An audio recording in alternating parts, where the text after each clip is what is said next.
बराबर दुख बना हुआ है, और उसके लिए कितनी मेहनत कर रहे हैं। जो बराबर दुख बना हुआ होता है थोड़ी देर के लिए छुड़ाता है, उसमें पूरी जिंदगी खौफ देते हैं। और जो इतने लंबे काल तक दुखों से छुड़ा दे, उसके लिए कोई प्रयास नहीं करते, उसके लिए कोई उपाय नहीं करते, कोई परिश्रम कोई पुरुषार्थ नहीं करते।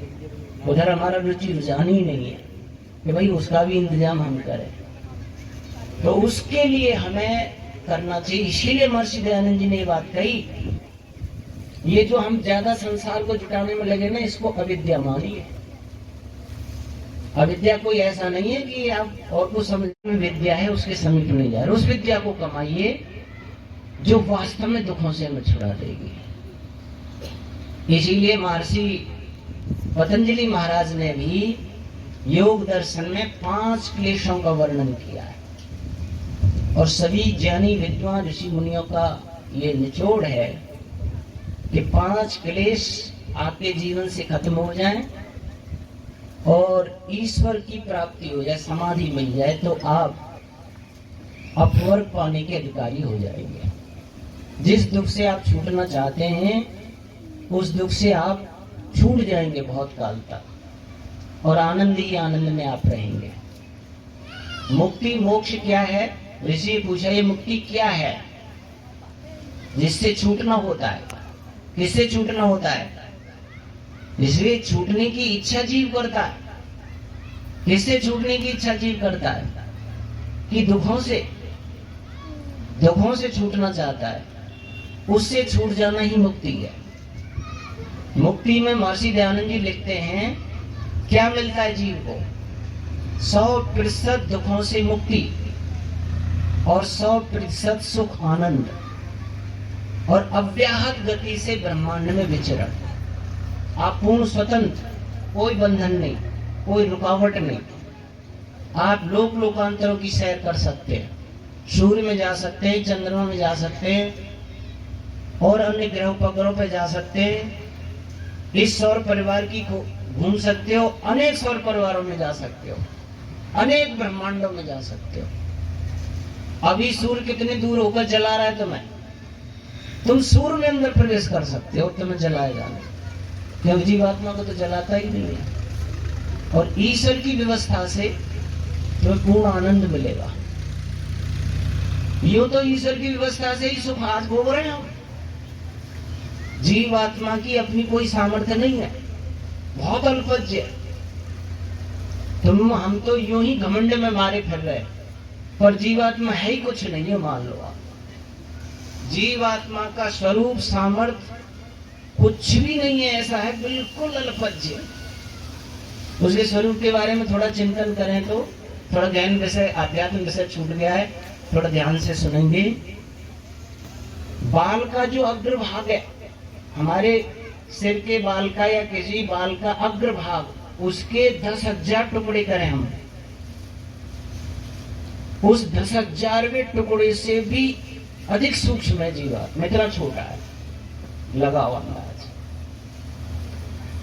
अगर इस शरीर से जीवात्मा निकल जाए तो यहां से वहां गति नहीं कर सकता है, देख नहीं सकता है, सूंघ नहीं सकता है, चख नहीं सकता है, चल नहीं सकता है, वही कि वही पड़ा रहेगा। और काय का घमंड कर रहा है, उधार लेके आए, कर्ज है, बैंक को चुकाना पड़ेगा, उसमें भी घमंड में मारे फिर रहा है। तेरा कुछ हो तो चल भी जाए, उधार पे भी, दूसरों के लिए हुए पे भी अपने को पता नहीं क्या समझ रहा है।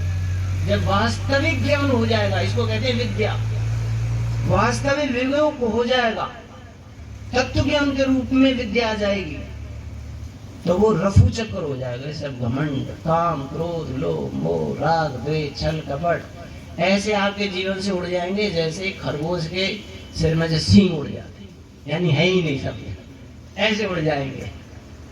विद्या, विवेक, ज्ञान वो चीज है। तो हमें क्या करना चाहिए? 5 क्लेशों से मुक्ति, 5 क्लेशों को समझना है। कौन से हैं? अविद्या, अस्मिता, राग, द्वेष, अभिनिवेशा, पंच क्लेशा। ये 5 क्लेश हैं। इनकी मूल जो जननी है, माँ है, वो है अविद्या। इसलिए महर्षि दयानंद ने अविद्या का नाश और विद्या की वृद्धि करनी चाहिए। जो केवल अविद्या का नाश कर देगा, मानो पांचों क्लेशों का नाश कर देगा। 5 क्लेश ही पैदा अविद्या से होते हैं। अविद्या का मतलब क्या है? अविद्या का मतलब जो पढ़ा लिखा नहीं है, ऐसा नहीं मानना कि भाई ये पढ़ा लिखा नहीं है, ये पढ़ा लिखा है, ये विद्या है इसके पास में, इसके पास विद्या नहीं है, अविद्या है, ऐसा नहीं है। अविद्या का मतलब है उल्टा ज्ञान, मिथ्या ज्ञान, विपरीत ज्ञान। जो है वैसा तत्व रूप में हम नहीं जान रहे, देख रहे, विपरीत जान रहे, देख रहे और व्यवहार कर रहे। ये है अविद्या, और वो हम सबके जीवन में बैठी हुई है, और आज की नहीं है, जन्म जन्मांतर की बैठी हुई है। जन्म जन्मांतर से वो विद्या हमें पीस रही है, और जन्म जन्मांतर के धक्के खिला रही है, और दुख भोगने पर मजबूर कर रही है। दुखी भी हो रहे और जी रहे, अविद्या को ढोए जा रहा। तो इसको हमें अपने जीवन से मिटाना है। अब वो अविद्या क्या है?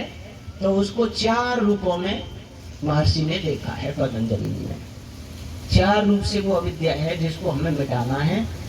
ये मिट जाएगी तो अन्य क्लेश भी लगभग इनके संबंधित है, वो थोड़े कम हो जाएंगे, तनु हो जाएंगे, और थोड़ा समझ करके उनको भी खत्म कर देंगे। तो वो कहते हैं अनित्य असुचि दुखानात्मसु नित्य शुचि सुखात्म ख्यातिर अविद्या। 4 प्रकार की अविद्या है। अनित्य को नित्य मानना पहली अविद्या है। अनित्य वस्तुएं हैं, उनको नित्य मान के चलना, और नित्य वस्तुएं हैं, उनको अनित्य मानना, ये पहली अविद्या है। आगे कहीं अपवित्र चीजों को पवित्र, क्यों आगे? कि ये तो पवित्र है और है अपवित्र चीज, और जो पवित्र चीजें हैं उनको अपवित्र मान के छोड़ते रहना, दूसरी अविद्या।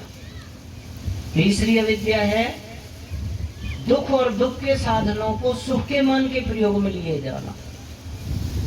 दुखदायी साधन है, दुख दे रहे और सुखदायी मान करके प्रयोग किए जा रहा, कितनी बड़ी अविद्या है। और जो सुखदायी साधन है, सुख देने वाली चीज है, सुख है, उसको दुख मान के छोड़े जा रहा है। ये तीसरी अविद्या हो गई। एक चौथी अविद्या है अनात्मा में आत्मदर्शन करना, यानी जड़ को चेतन मानना और चेतन को जड़ मान करके अलग होना, समझना नहीं। ये चौथी अविद्या है। ये 4 प्रकार की अविद्या जन्म जन्मांतर से चली आ रही है।